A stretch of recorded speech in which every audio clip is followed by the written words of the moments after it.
Hello everybody and welcome. In this video I will show you how to install application for your speaker Sony on your Android device.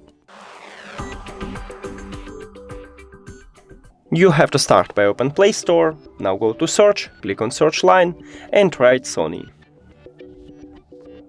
Now search, and you should install this application.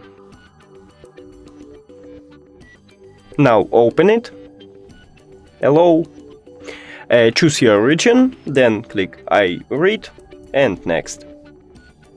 Next, agree, OK, allow. And we did it! Thank you for watching this video. If you found it helpful, please consider subscribing to channel and leave the like on the video. It's really important to us. See you later!